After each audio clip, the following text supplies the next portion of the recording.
বিসমিল্লাহ। এই ভিডিওতে আমরা তড়িৎ বিভব নিয়ে কিছু ম্যাথ দেখব। তো আমরা আগের টপিকে পার্ট 3 যেটা ছিল পার্ট 3-4, ওখানে আমরা বিভবের দুইটা সূত্র দেখছিলাম। একটা হচ্ছে তোমার W/Q আর একটা হচ্ছে V = 1/4πε0 Q/R, এবং বলছিলাম যে এই সূত্রের প্রতিপাদনটা পরে দেখাই দিব। তোমার এই সূত্রের প্রতিপাদনটা হচ্ছে অনেকটা এটার মতো, E = দিয়ে এটা। তো প্রতিপাদন আসলে তোমার পরীক্ষায় কখনো আসে না, তোমার আসে ম্যাথ, ঠিক আছে? যার কারণে আমি এটার প্রতিপাদন দেখাচ্ছি না, আমি যে ম্যাথগুলো তোমার বেশি দরকার তড়িৎ বিভবের ওগুলাই দেখাইতেছি। আর এই যে এটা যেটা আমরা বায়বীয় বা শূন্য মাধ্যমে বি নির্ণয় করি, সেটা হচ্ছে একটা চার্জগ্রস্ত গোলকের বিভব। জিনিসটাকে একটু খেয়াল করি। যেমন ধরো এটা হচ্ছে তোমার একটা চার্জগ্রস্ত গোলক, মানে একটা গোলক যার মধ্যে কি আছে, চার্জ আছে, মানে যেটা আদান আছে যার মধ্যে। তো এই চার্জগ্রস্ত গোলকের বিভবের সূত্র হচ্ছে তোমার এটা, যে B = 1/4πε0 Q/R। তেমন কথা আসতে পারে যে আমার যদি কোনো গোলক না হয়, সেটা যদি কোনো সরলরেখা হতো, বা সেটা কোনো যদি আমার অন্য কোনো আমার যদি আকৃতির হতো, তাহলে কি হতো? হ্যাঁ, অন্য কোনো আকৃতির হলো তোমার সূত্র আছে, তখন আলাদা হিসাব, ঠিক আছে? তখন বিভবের সূত্রটা চেঞ্জ হয়ে যাবে, তখন হিসাবটাও আলাদা হয়ে যাবে। তবে তোমার যদি একটা গোলক যদি থাকে, একটা চার্জগ্রস্ত গোলক যদি থাকে, তাহলে সেটার তোমার বিভবের সূত্র হচ্ছে 1/4πε0 Q/R। আর আমরা স্থির তড়িতের যত ধরনের তোমার হিসাব করে থাকি, সবগুলো হচ্ছে তোমার বিন্দু আদান নিয়ে, মানে তোমার বলতে গেলে গোলক আকৃতির আদান নিয়ে আমরা সব কিছু হিসাব করি। তোমার ওই যে তোমার অন্য কোনো আকারের আদান সাধারণত আমরা পাই না। তো যার কারণে এই সূত্রটাই আমরা কি করি, সব জায়গায় ব্যবহার করে ফেলি। তো এটা হচ্ছে চার্জগ্রস্ত গোলকের বিভবের সূত্র, মানে একটা গোলকের মধ্যে চার্জ আছে, তাহলে সেটা বিভব হচ্ছে এটা। আচ্ছা, এখানে কিছু কথা আছে। এই যে তোমার বই এখানে দেওয়া আছে চার্জগ্রস্ত গোলকের বিভব দিয়ে এটা প্রমাণ করছে, আমি তো প্রমাণে যাচ্ছি না। আচ্ছা, এই যে 80 পৃষ্ঠার এখানে কিছু কথা আছে, এগুলো একটু ইম্পর্টেন্ট। এই যে এখানে যে কথাটা আছে, ঠিক আছে, এটাই আমাদের অঙ্ক করার সময় লাগবে। সেটা বলছে কি, দেখো যে গোলকের অভ্যন্তরে যে কোনো বিন্দুর বিভব গোলকের পৃষ্ঠের বিভবের সমান। আচ্ছা, এটার মানে কি? এটার আর গোলকের পৃষ্ঠ মানে কি? গোলকের পৃষ্ঠ মানে হচ্ছে, আমরা যেমন ধরো পৃথিবী পৃষ্ঠ বলি, যেমন ধরো এই যে আমরা এটাকে যদি আমরা পৃথিবী চিন্তা করি, পৃথিবী, এইটা হচ্ছে আমাদের পৃথিবী, সাপোজ, যদিও সুন্দর হয়নি, এটা হচ্ছে আমাদের পৃথিবী। তো আমরা পৃথিবী পৃষ্ঠ বলতে কি বুঝি? এই যে উপরের অংশগুলোকে আমরা বলি কি, পৃথিবী পৃষ্ঠ, তাই না? এই যে উপরের অংশগুলোকে বলি পৃথিবীর পৃষ্ঠ, আর ভেতরেরগুলোকে বলি পৃথিবীর ভেতরে, যেটা এখানে আমরা বলি কি ভূকেন্দ্র।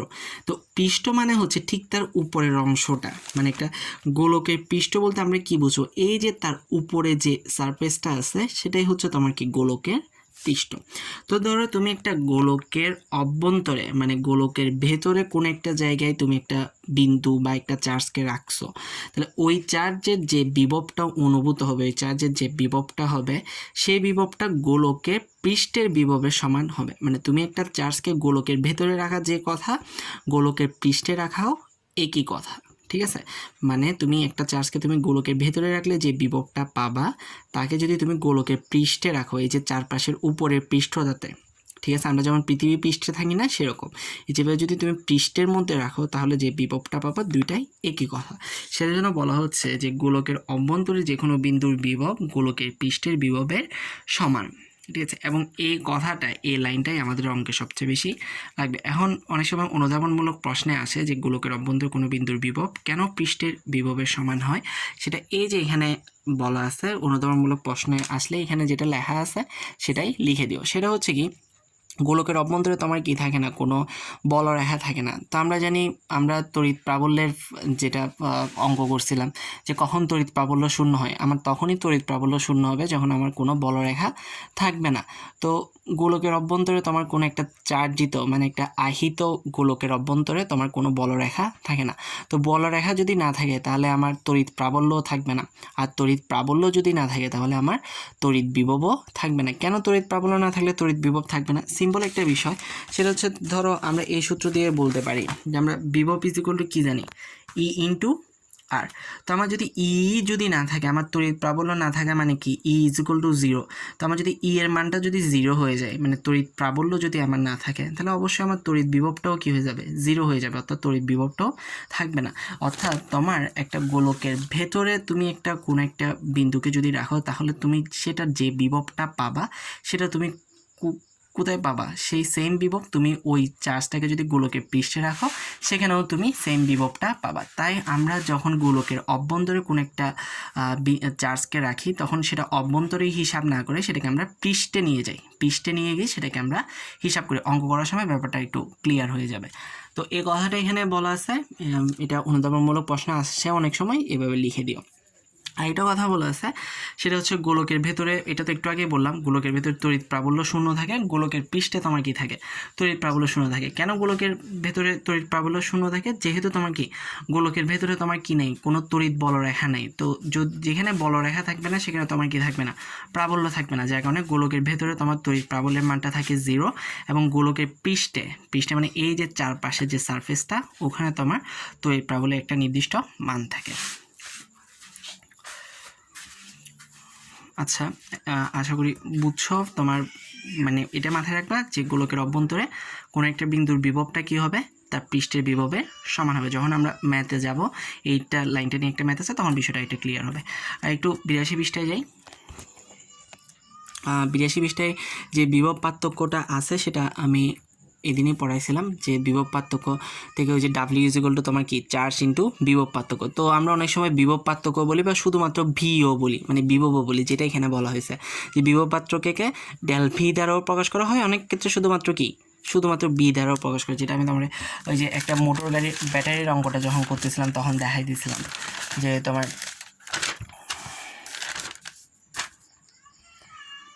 এই যে মোটর গাড়ির অঙ্ক করার সময় দেখাই দিয়েছিলাম যে তোমার বিভব পার্থক্য বা বিভব তোমার হয়তো বা ডিরেক্টলি বিভব ইজ ইকুয়াল টু 12 ভোল্ট দিয়ে দিতে পারে, অথবা তোমার দুই প্রান্তের বিভবটা দিতে পারে, একটা মানে বস্তুর দুই প্রান্তের বিভব দিতে পারে। তখন তুমি হাই বিভব থেকে লো বিভবটা মাইনাস করে তুমি কি পাইতে পারো, যে ওটার বিভব পার্থক্য যেটাকে বিভব পার্থক্য বলো বা বিভব বলো, একই জিনিস, সেটা তুমি পাইতে পারো।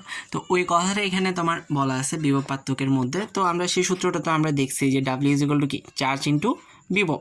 তো বিভব অনেক সময় দেওয়া থাকতে পারে, মানে পুরো বিভবটা দেওয়া থাকতে পারে, অথবা তোমার দুই প্রান্তের বিভবটা দেওয়া থাকতে পারে। তো দুই প্রান্তের বিভব দেওয়া থাকলে তুমি বড়টা থেকে ছোটোটা মাইনাস করে তুমি বের করে ফেলবা। আর এখানে বিভব পার্থক্য কাকে বলে সেটা দেওয়া আছে। একটা জিনিস খেয়াল করে, সেটা হচ্ছে 1 ইলেকট্রন ভোল্ট।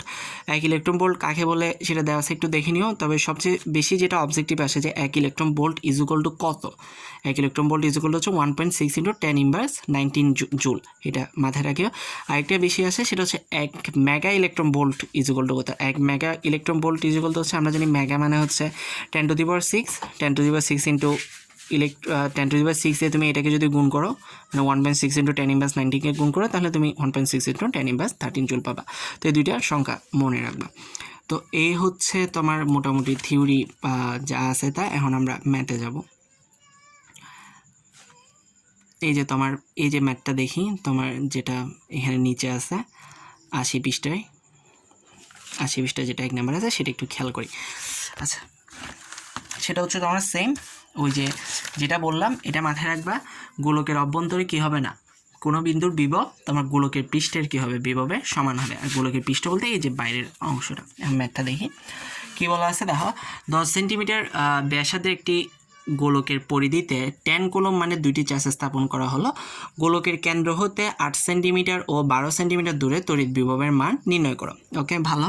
তো এটা হচ্ছে আমার গোলকটা, ঠিক আছে, এটা হচ্ছে আমার ধরো গোলকটা, এবং গোলকের তোমার ব্যাসার্ধ কত দেওয়া আছে 10 সেন্টিমিটার। আচ্ছা, তো আমার 10 কুলম্বের দুইটা চার্জ আছে, তাহলে আমার চার্জের মান কত, 10 কুলম্বের যেহেতু দুইটা চার্জ, তাহলে আমার চার্জের মান কত, 10 ইন্টু 2 20 কুলম্ব। ওকে, আমার ব্যাসার্ধ হচ্ছে 10 সেন্টিমিটার, যেটাকে আমি 0.1 মিটারে নিয়েছি। আচ্ছা, তো আমার একটা চার্জ আছে কি 8 সেন্টিমিটারে, 8 সেন্টিমিটার মানে কি তোমার 10 সেন্টিমিটার থেকে একটু ভেতরে হবে না, মানে গোলকের ভেতরে আছে। আরেকটা হচ্ছে আমার 12 সেন্টিমিটারে। তো এখান থেকে এখানে দূরত্ব তো ব্যাসার্ধ তোমার 10 সেন্টিমিটার, যদিও আমার বৃত্তটা বরাবর হয় না, হাত দিয়ে রাখছি। তো এটা তো 10 সেন্টিমিটার, তাহলে 12 সেন্টিমিটার তোমার কি বৃত্তের বাইরে হবে। তাহলে এখন একটা জিনিস খেয়াল করো, তাহলে আমার বৃত্তের গোলকের বাইরে যদি আমার বিভব নির্ণয় করতে হয় তাহলে আমার কিন্তু কোনো প্রবলেম না। আমার প্রবলেমটা হচ্ছে গোলকের অভ্যন্তরে। আমার গোলকের অভ্যন্তরে আমার যখন বিভবটা নির্ণয় করব তখন সেটা হবে গোলকের পৃষ্ঠের বিভবের সমান, যেটা আমরা এখানে দেখলাম যে গোলকের অভ্যন্তরে কোনো বিন্দু বিভব পৃষ্ঠের বিভবের সমান। তাহলে দেখো এটা মানে গোলকের অভ্যন্তরে, তাহলে কোনটার বিভব, এই যে 8 সেন্টিমিটার দূরে যেটা আছে সেটাই কিন্তু গোলকের অভ্যন্তরে, ঠিক আছে। তাহলে দেখো 8 সেন্টিমিটার বা 0.08 মিটার দূরবর্তী বিন্দুর ক্ষেত্রে বিভব গোলকের পৃষ্ঠের সমান হবে। কেন? কারণ বিন্দুটি গোলকের ভেতরে অবস্থিত এবং গোলকের ভেতরে যে কোনো বিন্দুর বিভব গোলকের পৃষ্ঠের বিভবের সমান। তো এখানে হচ্ছেটা কি, আমি যখন 8 সেন্টিমিটারটার জন্য যখন আমি বিভব বের করবো, ধরো সেটাকে দিলাম V1 নাম, 1/4πε0 ইন্টু কিউ বাই আর, 1/4πε0 9 × 10⁹ লিখলাম। কিউ এর জায়গায় তো 10 কুলমের দুইটা চার্জ 20 কুলম লাগবে, কিন্তু আর এর জায়গায় তুমি কি লিখবা না, আর এর জায়গায় তুমি 8 সেন্টিমিটার মানে 0.08 মিটার লিখতে পারবে না। আর এর জায়গায় তোমাকে কি লিখতে হবে, যেহেতু এটা তোমার কি গোলকের অভ্যন্তরে, সুতরাং চার্জটাকে তোমার কোথায় নিয়ে যেতে হবে, গোলকের পৃষ্ঠে নিয়ে যেতে হবে। মানে আশা করি বুঝছো, তুমি তো গোলকের অভ্যন্তরে তো তুমি তার বিভব পাবা না। কেন তুমি গোলকের অভ্যন্তরে তার বিভব পাবা না, কেন গোলকের অভ্যন্তরে তোমার কোনো বলরেখা নাই। তো যখন তোমার ওখানে বলরেখা নাই, তার মানে তুমি গোলকের অভ্যন্তরে কি কোনো বিভবও তুমি পাচ্ছ না। সুতরাং তোমার এই যেটা 8 সেন্টিমিটারের যে চার্জটা আছে সেটাকে তোমার টেনে কোথায় নিয়ে যেতে হবে, এই যে গোলকের পৃষ্ঠে নিয়ে যেতে হবে। তো আমরা জানি যে কেন্দ্র থেকে গোলকের পৃষ্ঠ বরাবর দূরত্বটাকে আমরা কি বলি, ব্যাসার্ধ বলি। সুতরাং আমার পৃষ্ঠে নিয়ে যাওয়া মানে কি, তোমার ব্যাসার্ধ পরিমাণ দূরত্বে নিয়ে যাওয়া। সুতরাং তুমি এখানে আর এর জায়গায় তোমার কি হবে, ব্যাসার্ধটা বসবে, অর্থাৎ 10 সেন্টিমিটার অর্থাৎ 0.1 মিটারটা বসবে। তো আশা করি বুঝছো, এটাই হচ্ছে এই অঙ্কের মেন সমস্যা না, মানে এই অঙ্কটা এটাই যে তোমার যখন কোনো একটা চার্জ যদি তোমার গোলকের ভেতরে থাকে, তো গোলকের ভেতরে তো তুমি আর ওর কি পাবা না, বিভব পাবা না। তখন তোমার চার্জটাকে ধরে কোথায় নিয়ে যেতে হবে, গোলকের পৃষ্ঠে নিয়ে যেতে হবে। তোমার যদি ওর কোনো বিভব পেতে হয় তাকে কই নিয়ে যেতে হবে, পৃষ্ঠে নিয়ে যেতে হবে। তুমি যখন ওকে পৃষ্ঠে নিয়ে যাবা তখনই তুমি ওর একটি কী পাবা, বিভব পাবা। তো এই যে 8 সেন্টিমিটারের এই যে চার্জটা আছে সেটাকে পৃষ্ঠে নিয়ে যাওয়া মানে কি, সেটাকে পৃষ্ঠে নিয়ে যাওয়া মানে হচ্ছে সেটা ব্যাসার্ধ পরিমাণ দূরত্বে নিয়ে যাওয়া। কেননা আমরা জানি কি গোলকের কেন্দ্র থেকে পৃষ্ঠ মানে তোমার কি, এই যে গোলকের কেন্দ্র থেকে তুমি যেদিকে পৃষ্ঠ নাও, গোলকের কেন্দ্র থেকে পৃষ্ঠ মানে তোমার কি ব্যাসার্ধ। সুতরাং এখানে তুমি আর এর জায়গায় তুমি 8 সেন্টিমিটার মানে 0.08 মিটার ব্যবহার করতে পারবে না। আর এর জায়গায় তোমাকে ব্যাসার্ধটাই ব্যবহার করতে হবে, মানে গোলকের পৃষ্ঠ, কেন্দ্র থেকে গোলকের পৃষ্ঠ পরিমাণ দূরত্ব। তো কেন্দ্র থেকে গোলকের পৃষ্ঠ পরিমাণ দূরত্ব হচ্ছে তোমার ব্যাসার্ধ, যার মানে আর এর জায়গায় আমরা ব্যাসার্ধটা ইউজ করছি। এটাই হচ্ছে এই অঙ্কের নিয়ম, এভাবে করতে হবে। এছাড়া আর কোনো তোমার কি নেই, ভেজাল নাই। শুধু একটাই যে তোমার যদি ভেতরের চার্জটা থাকে তাহলে আর এর জায়গায় ওই যে চার্জের ভেতরের দূরত্বটা তুমি বসাইতে পারবে না, তুমি আর এর জায়গায় বসাইতে হবে তোমার কেন্দ্র থেকে পৃষ্ঠের দূরত্ব, মানে তোমার ব্যাসার্ধটা, ওই গোলকের ব্যাসার্ধটা। কেননা তুমি গোলকের ভেতরে তুমি কোনো বিভব পাবা না। এখন বাইরে যেটা চার্জ আছে 12 সেন্টিমিটার যেটা দূরের যেটা চার্জ আছে সেটাতে আমার প্রবলেম নেই, কেননা সেটা হচ্ছে গোলকের বাইরে। তো গোলকের বাইরে আমার সবসময় কিছু না কিছু বিভব থাকবেই, কিন্তু গোলকের ভেতরে কখনো তোমার বিভব থাকবে না। তো এটার ক্ষেত্রে আমার প্রবলেম নেই, এটার ক্ষেত্রে আমি কিউ এর জায়গায় 20 বসালাম, আর এর জায়গায় ওই যে 12 সেন্টিমিটার মানে কি 0.12 বসে আমি ম্যাথটা করে ফেললাম। তো এটাই হচ্ছে এরকম, শুধু জাস্ট মাথায় রাখতে হবে কখন কোন চার্জটা গোলকের ভেতরে, কোন চার্জটা গোলকের বাইরে। যেমন ধরো এই যে এখানে তোমার একটা বাড়ির গাছ দিয়েছি, একটি গোলাকার পরিবাহীর ব্যাসার্ধ খেয়াল করো 0.5 মিটার, গোলকটিতে 10 কুলম আধান আছে, গোলকের কেন্দ্র হতে 1 মিটার এবং 0.1 মিটার দূরত্বে তড়িৎ বিভবের মান কত হবে। তাহলে চিন্তা করে দেখো কোন আধানটা গোলকের ভেতরে, কোন আধানটা গোলকের বাইরে। এই যে তোমার যে আধানটাতে দেওয়া আছে, যেহেতু তোমার গোলকের ব্যাসার্ধ হচ্ছে 0.5 মিটার, তো কেন্দ্র থেকে যেটা 1 মিটার দূরে আছে, 1 মিটার তোমার 0.5 থেকে অবশ্যই বেশি, 0.5-এর ডাবল। সুতরাং 1 মিটার দূরত্বে যে আছে সে অবশ্যই গোলকের বাইরে আছে, কিন্তু কেন্দ্র থেকে যে 0.1 মিটার দূরত্বে আছে সে গোলকের ভেতরে আছে। সুতরাং এই যে 0.1 মিটার দূরত্বে তুমি যখন বিভবটা নির্ণয় করবা তখন তুমি আর এর জায়গায় মানে ডিস্টেন্সের জায়গায় তুমি 0.1 বসাইতে পারবে না, তোমাকে 0.1-এর জায়গায় বসাতে হবে কত, 0.5 মানে ব্যাসার্ধটা বসাইতে হবে, মানে ওই চার্জটাকে তোমার ধরে নিয়ে পৃষ্ঠে বসাইতে হবে। তো আশা করি বুঝছেন। আচ্ছা, এখানে আরও দুটো অঙ্ক দিচ্ছি, এই দুটো অঙ্ক হচ্ছে আমার আগের টপিকের, সেটা হচ্ছে ওই যে আমরা সমবাহু ত্রিভুজের যে অঙ্ক করলাম, সমবাহু ত্রিভুজের তড়িৎ প্রাবল্যের যে অঙ্কটা করলাম তোমার বই যেটা ছিল, ওই রকমই একটা অঙ্ক, ওই রকমই দুইটা অঙ্ক আমি তোমার দিলাম। যে তোমার দুইটা বিন্দুতে তোমার চার্জ বসা আছে, তৃতীয় বিন্দুতে তোমার তড়িৎ প্রাবল্যের মান ও দিক কত হবে। এটাও সমবাহু ত্রিভুজ, এটাও সমবাহু ত্রিভুজ, এখানেও দুইটা বিন্দুতে চার্জ বসানো আছে, এটাতে প্রাবল্য কত হবে। তো আমার মনে হয় না প্রাবল্যের মান বের করতে খুব একটা সমস্যা হবে, কেননা প্রাবল্যের মান তো বলেই দিলাম তোমার, এগুলো তোমার সামান্তরিকের সন্নিহিত বাহুর মতো হয়। সুতরাং আমরা ওই যে সামান্তরিকের সূত্র দিয়ে তোমার কি প্রাবল্যটা বের করে ফেলতে পারবো, এই যে সামান্তরিকের সূত্র দিয়ে। হয়তো দিকটা বের করতে একটু প্রবলেম হতে পারে, তাও চেষ্টা করিও, দিক যদি না পারো দেখাই দিব। তবে আশা করি প্রাবল্যের মান বের করতে তোমার প্রবলেম হবে না। ঠিক আছে। তো এটা হচ্ছে আগের টপিকের অঙ্ক, এটা সব ট্রাই করবা আর এটাও মনে হয় পারবা, ঠিক আছে। এরকম অঙ্ক কিন্তু আসে যে তোমার দুইটা চার্জ মানে দুইটা দূরত্ব দেওয়া থাকে, একটা গোলকের ভেতরে একটা গোলকের বাইরে, এই টাইপের ম্যাথ আসে যে কোনটাতে তড়িৎ বিভবের মান কত হবে। আচ্ছা, আমরা এখন এই তড়িৎ বিভবের যেটা সবচেয়ে বেশি ইম্পর্টেন্ট একটা ম্যাথ, সেটা হচ্ছে বর্গক্ষেত্রের ম্যাথ। এই ম্যাথটা একটু দেখবো এখন। আচ্ছা, এই ম্যাথটা হচ্ছে খুবই ইজি একটা ম্যাথ, একটু জাস্ট বুঝতে হবে, বুঝলেই তুমি শর্টকাট একটা নিয়ম আছে এই ম্যাথের, শর্টকাট দিয়ে তুমি মুখে মুখে আনসার বের করে ফেলতে পারবা। আচ্ছা, একটু দেখি। বলা হচ্ছে কি, বায়ুতে বা শূন্য মাধ্যমে, আমরা যা কিছু করি সবগুলো শূন্য মাধ্যমে করি, তো এটা আলাদা করে না বললেও ধরে নেবা কি বায়ু বা শূন্য মাধ্যমে আছে। আচ্ছা, যাই হোক, একটা বর্গক্ষেত্রে 3টি কণিক বিন্দুতে যথাক্রমে এত এত এত আধান স্থাপন করা হলো। ওকে, ভালো। চতুর্থ কণিক বিন্দুতে কত আধান স্থাপন করলে বর্গক্ষেত্রের কেন্দ্রে বিভব শূন্য হবে? তো একটা জিনিস খেয়াল করি, এটা একটা বর্গক্ষেত্র। ধরো আমার এ বি সি 3টা কণিক বিন্দুতে আমার আধান স্থাপন করছে এত এত। তো বলতেছে চতুর্থ কণিক বিন্দুতে, মানে ধরো ডিতে, দেখতে পি এর মতো লাগতেছে।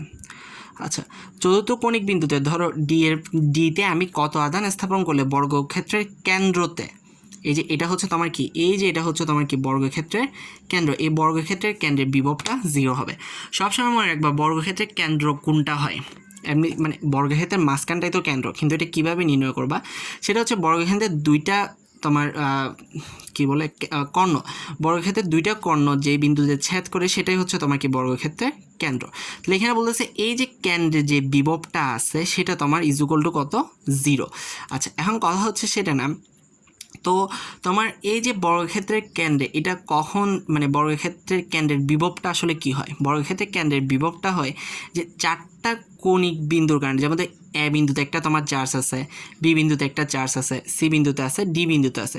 তো এই 4টা কণিক বিন্দুতে 4টা চার্জ আছে, সুতরাং 4টা চার্জের জন্য এখানে 4 ধরনের বিভব অনুভূত হচ্ছে না, মানে 4টা চার্জের জন্য তোমার কি হচ্ছে, 4টা তোমার কি হচ্ছে, বিভব সৃষ্টি হচ্ছে।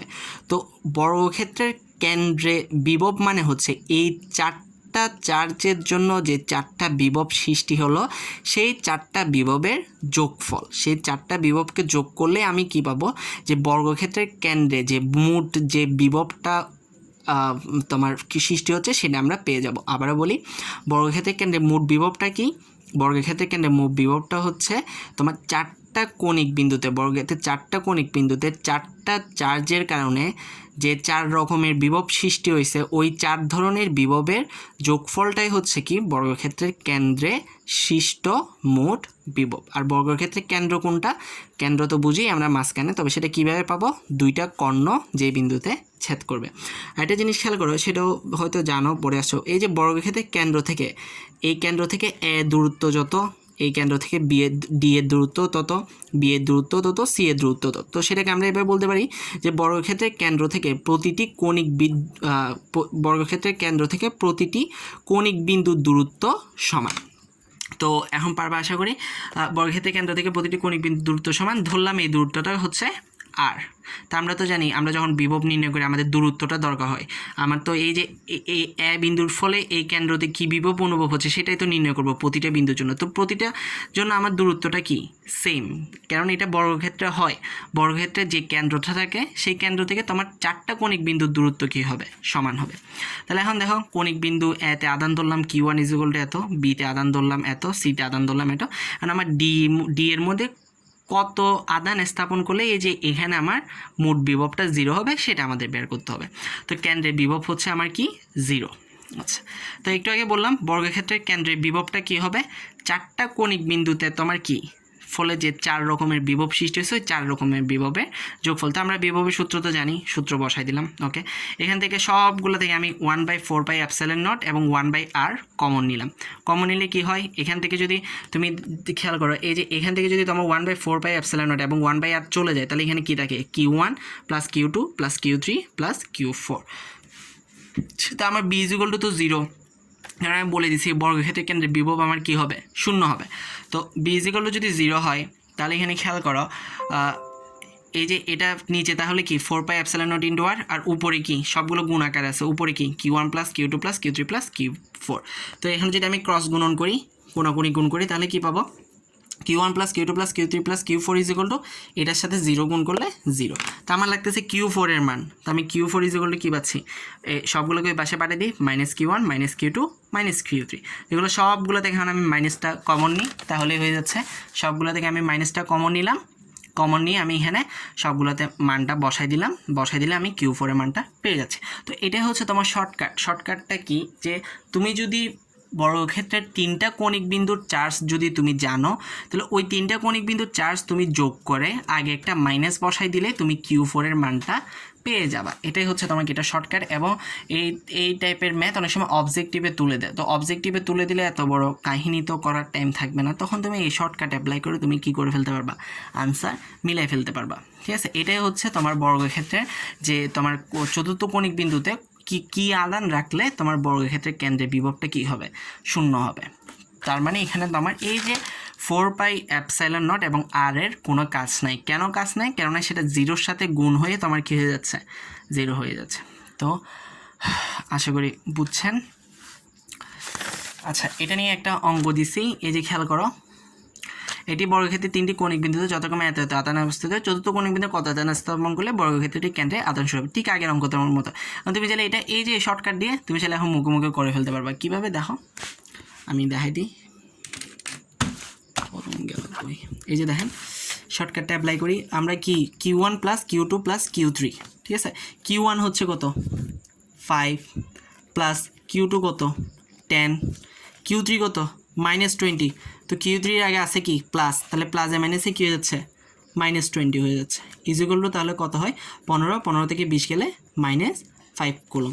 তাহলে Q1 plus Q2 plus Q3 মান আমরা কত পাইছি, -5 কুলম। তাহলে Q1 plus Q2 plus Q3 মান যেটা পাবো সেটার আগে কি একটা মাইনাস বসাই দেবো। তো -5 কুলমের আগে যদি একটা মাইনাস বসাই তাহলে কি হবে, মাইনাসে এটা প্লাস হয়ে যাবে, অর্থাৎ এটার আনসার আসবে তোমার কত 5 কুলম। তো এটা তো আমরা কি মুখে করে ফেললাম। তো অনেক সময় অবজেক্টিভে এভাবে তুলে দেয়, একটা প্রশ্ন তুলে দেয় এভাবে, তখন আমরা এভাবে কি করা যাবে, মুখে সেটা করা যাবে। তো এখন যেহেতু আপনাকে এইসব অঙ্কে 3 নাম্বার বা 4 নাম্বার থাকবে প্রয়োগমূলক উচ্চতর দক্ষতা, তো এভাবে মুখে করার সুযোগ নেই। এই যে আমি যেভাবে করলাম চিত্রসহ একে এভাবে ফুল এভাবে সেটা বুঝাইয়ে করে দিতে হবে, ঠিক আছে। আচ্ছা, এখন দেখি তোমার এরপরের টপিকে যেটা আছে সেটা হচ্ছে কি, আচ্ছা এই অঙ্কটা একটু খেয়াল করি। এই অঙ্কটা হচ্ছে বলা আছে কি 81 পৃষ্ঠায় যে অঙ্কটা দিছে, যে দুটি ক্ষুদ্র গোলক এ এবং বিতে যথাক্রমে এত এত চার্জ রাখা হয়েছে, যদি বস্তু দুটির মধ্যবর্তী দূরত্ব এত হয় তবে তাদের সংযোগ সরলরেখার কোন বিন্দুতে ওই চার্জের জন্য প্রাবল্যের মান সমান হবে। তো এটা খেয়াল করে, এটা কিন্তু আমার তড়িৎ প্রাবল্যের মান কখন শূন্য হবে, সেটাই আমার তড়িৎ প্রাবল্যের মান কখন শূন্য হয়, যখন আমার কি ওই দুইটা চার্জের জন্য তড়িৎ প্রাবল্যের মান সমান হয়, তখন আমরা এই বলি কি তড়িৎ প্রাবল্য কী হয়েছে, শূন্য হয়েছে। মানে ওই বিন্দুতে তোমার তড়িৎ প্রাবল্য কখন শূন্য হবে, যখন ওই বিন্দুটাতে কি তোমার এই চার্জ এবং এই চার্জের জন্য তড়িৎ প্রাবল্যের মানটা সমান হবে, তখনই আমরা বলি কি এই বিন্দুতে তড়িৎ প্রাবল্য শূন্য।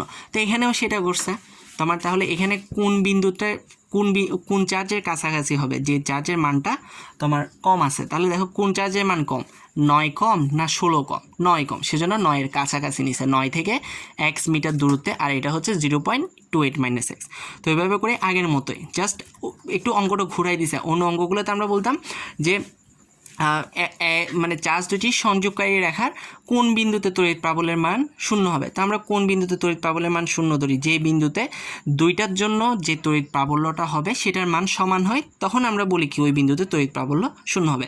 তো এখানে তড়িৎ প্রাবল্য শূন্য না হয়ে বলছে কি তড়িৎ প্রাবল্যের মান সমান হবে, মানে কোন বিন্দুতে এই দুইটা তড়িৎ প্রাবল্যের মানটা সমান হবে। তো ওই বিন্দুতে এই দুইটা তড়িৎ প্রাবল্যের মান সমান হলেই তো তখন আমরা বলতে পারি কি যে হ্যাঁ এই বিন্দুতে যে দুইটা তড়িৎ প্রাবল্য সমান হয়ে গেছে, অর্থাৎ একটা আরেকটাকে কাটাকাটি করে দিছে, যার কারণে এটা ইজ ইকুয়াল টু কত, এখানে তড়িৎ প্রাবল্যটা শূন্য আসছে। যেরকম অঙ্ক আমি তোমাকে পার্ট 2-তেও একটা দিছিলাম। এই যে এই পার্ট 2 যেটা 2 নম্বর অঙ্কটা ছিল, সেটা আমি বলছিলাম দেখো এদের সংযোগ সরলরেখার উপর এমন একটি বিন্দু বের করা যেখানে প্রাবল্যদ্বয়ের মান সমান। সেম হিসাব, প্রাবল্যদ্বয়ের মান সমান মানে কি ওই বিন্দুতে টোটাল তড়িৎ প্রাবল্যটা কি হচ্ছে, শূন্য হচ্ছে। তো আশা করি বুঝছেন, এটাও ওইভাবেই তোমার অঙ্কটা করা আছে। আচ্ছা এরপর দেখি, আচ্ছা, এখানে যে অঙ্কটা আছে 3 নম্বরে, এটা তোমার হচ্ছে পরের টপিকের একটা বিষয় চলে আসছে এই অঙ্কের মধ্যে, যার কারণে দেখাচ্ছি না, পরের টপিক যখন পড়াবো তখন এই অঙ্কগুলো সামনে আসবে। আর এই যে এখানে যে অঙ্কটা 4 নম্বরে যে অঙ্কটা, এটা আমি দেখাইছি তোমার পার্ট 4-এর ভিডিওতে দেখাইছি, যে তোমার 2টা চার্জ রাখলে টোটাল মধ্যবর্তী দূরত্বে টোটাল চার্জ মানে টোটাল তড়িৎ কত হবে, তড়িৎ প্রাবল্য কত হবে, এই যে এই অঙ্কটা পার্ট 4-এ মেবি পার্ট 4 কি পার্ট 3 কিছু একটা হবে, পার্ট 3 বা পার্ট 4 এই ম্যাথটা আছে ওইটাই। আচ্ছা, তড়িৎ বিভব তো বললাম, ইলেকট্রন ভোল্ট বললাম, দেখে নিও। এরপর তো এটা তো দেখাইছি তড়িৎ প্রাবল্য এবং তড়িৎ বিভবের মধ্যে সম্পর্ক কীভাবে এস্টাবলিশ করছে অত দরকার নাই, আমাদের যা সূত্রটা দরকার, যে তড়িৎ প্রাবল্য এবং তড়িৎ বিভবের মধ্যে সম্পর্ক হচ্ছে আমার এটা, যেটা আগেও দেখছি আমরা, যে তড়িৎ বিভবকে আমরা যদি দূরত্ব দিয়ে ভাগ করি তড়িৎ প্রাবল্য পাই, আবার তড়িৎ প্রাবল্যকে দূরত্ব দিয়ে গুণ করলে আমরা বিভব পাই। আচ্ছা, এরপরে আরও একটা সম্পর্ক দেওয়া আছে, সেটা হচ্ছে আদান ঘনত্ব ও কই গেল, এই যে আদান ঘনত্ব এবং তড়িৎ প্রাবল্যের মধ্যে সম্পর্ক। আদান ঘনত্বের সাথে হয়তো আগে পরিচয় হয়েছে, আদান ঘনত্ব ইকুয়াল টু হচ্ছে তোমার কি চার্জ ডিভাইডেড বাই ক্ষেত্রফল। কোথায় পরিচয় হয়েছিলাম, একটু ব্যাক করি, ফ্ল্যাশ ব্যাক করি, এই যে এখানে তোমার 74 পৃষ্ঠায়, এই যে এখানে আদান ঘনত্ব বা তোমার আদানের তলমাত্রিক ঘনত্ব ইজিক্যাল টু ছিল সিগমা ইজিক্যাল টু ছিল কিউ বাই এ, মানে আদান ডিভাইডেড বাই ক্ষেত্রফল, এবং বুয়েট এডমিশন টেস্টের একটা ম্যাথও আমরা দেখছিলাম। তো সেই আদান ঘনত্বের সাথে এখন আমরা কি তড়িৎ প্রাবল্যে একটা সম্পর্ক সৃষ্টি করার চেষ্টা করব। এই যে এখানে কীভাবে হয়েছে সম্পর্কটা, কীভাবে এস্টাবলিশ হয়েছে কোনো দরকার নাই, তুমি জাস্ট সূত্রটা মনে রাখবা, যে তড়িৎ প্রাবল্যের সাথে আদান ঘনত্বের সম্পর্ক কি। তড়িৎ প্রাবল্যের সাথে আদান ঘনত্বের সম্পর্ক হচ্ছে এটা, যে আদান ঘনত্বকে তুমি যদি আদান ঘনত্বকে তুমি যদি ওই মাধ্যমের কি দিয়ে ওই মাধ্যমের, এটা ছিল কি অ্যাপসাইলন, অ্যাপসাইলন মানে হচ্ছে আমরা কুলম্বের সূত্রে বুঝলাম, অ্যাপসাইলন মানে হচ্ছে তোমার কি ওই মাধ্যমের কি জানি ছিল তোমার ভেদাঙ্গ ছিল, ভেদনযোগ্যতা, ঠিক আছে। তো ওই যে আমরা যদি তোমার কি তোমার আধান ঘনত্বকে ওই মাধ্যমের অ্যাপসাইলন মানে ভেদনযোগ্যতা দিয়ে যদি আমরা ভেদাঙ্গ দিয়ে যদি ভাগ করি, তাহলে আমরা কি পেয়ে যাবো, তড়িৎ প্রাবল্য পেয়ে যাবো। এটাই হচ্ছে তড়িৎ প্রাবল্য এবং তড়িৎ আদান ঘনত্বের মধ্যে সম্পর্ক। এবং তোমার বায়বীয় মাধ্যমের যেটা থাকে, বায়বীয় মাধ্যমে যখন থাকে তখন সেটাকে আমরা অ্যাপসাইলন বলি না, সেটাকে আমরা অ্যাপসাইলন নট বলি। যার কারণে এই যে দেখো বায়বীয় মাধ্যম যখন এখানে বলা হয়েছে তখন ওই যে এটা অ্যাপসাইলন না লিখে কি লিখছে, অ্যাপসাইলন নট লিখছে। তো আশা করি আবার আরেকটা জিনিস ভুল করিও না, সেটা হচ্ছে বায়বীয় মাধ্যমের যখন বলবে অ্যাপসাইলন নটের জায়গায় আবার 9 × 10⁹ লিখে দিও না। অ্যাপসাইলন নটের মান কিন্তু 9 × 10⁹ না, তোমার 1/4 পাই অ্যাপসাইলন নটের মান হচ্ছে 9 × 10⁹। তাহলে অ্যাপসাইলন নটের মান কত, অ্যাপসাইলন নটের মান হচ্ছে এই যে এটা 8.854 × 10⁻12। তো এই জিনিসটা বেশি ভুল হয়, সেটা হচ্ছে অ্যাপসাইলন নট দেখলে মাথা কাজ করে না, ওই যে 1/4 পাই অ্যাপসাইলন নটের মানটা আমরা কী করে দিই, বসাই দিই, কিন্তু অ্যাপসাইলন নটের মান হচ্ছে এটা 8.854 × 10⁻12। তো আমরা যেহেতু বায়বীয় মাধ্যমই সাধারণত থাকে, সুতরাং আমরা এখানে অ্যাপসাইলনের জায়গায় কি অ্যাপসাইলন নটটা বসাই দিতে পারি, মানে 8.854 × 10⁻12। তো আমি যদি আদান ঘনত্ব জানি, তাহলে আদান ঘনত্বকে অ্যাপসাইলন নট মানে কি 8.854 × 10⁻12 দিয়ে ভাগ করলেই আমি ওখানকার তড়িৎ প্রাবল্যটা পেয়ে যাব। এটাই হচ্ছে তড়িৎ প্রাবল্য এবং আদান ঘনত্বের মধ্যে সম্পর্ক। তো এখানে তোমার মেন তড়িৎ বিভব থেকে যে 2 ধরনের অঙ্ক আসে, একটা হচ্ছে তোমার এই যে বর্গক্ষেত্রের যে 3টা কণিক বিন্দু, চতুর্থ কণিক বিন্দুতে কী বসলে এই অঙ্কটা বেশি আসে। আর একটা হচ্ছে এই যে এটা একটা গোলাকার পরিবাহীর 2টা বিন্দুতে একটা বিন্দু গোলকের অভ্যন্তরে থাকে আর একটা বিন্দু গোলকের বাইরে থাকে। যেটা গোলকের অভ্যন্তরে থাকে সেই জায়গায় তুমি ওই দূরত্বটা না বসায় কি বসাইতে হয়, তোমার ব্যাসার্ধটা বসাইতে হয়, কেননা গোলকের অভ্যন্তরে বিভবটা পাওয়া যায় না, কেননা গোলকের অভ্যন্তরে কোনো বলরেখা থাকে না। তো এই দুইটা হচ্ছে তোমার তড়িৎ বিভব থেকে মেন অঙ্ক, এই 2 টাইপের অঙ্কই সাধারণত তড়িৎ বিভব থেকে থাকে। তো এই 2টা তুমি ট্রাই করো। আর হচ্ছে এই যে সমবাহু ত্রিভুজের যে 2টা দিলাম ওইটা ট্রাই করো, এবং এই 2টাতে আশা করি প্রাবল্যের মান বের করতে পারবা। দিকে হয়তো একটু প্রবলেম হতে পারে, তাও ট্রাই করো, দেখাই দিব, ঠিক আছে। এতটুকু থাকলো, ওকে। পরেরগুলোতে আমরা তড়িৎ দ্বিমেরু এইসব পড়বো পরের টপিকগুলোতে, ওকে। আল্লাহ হাফেজ।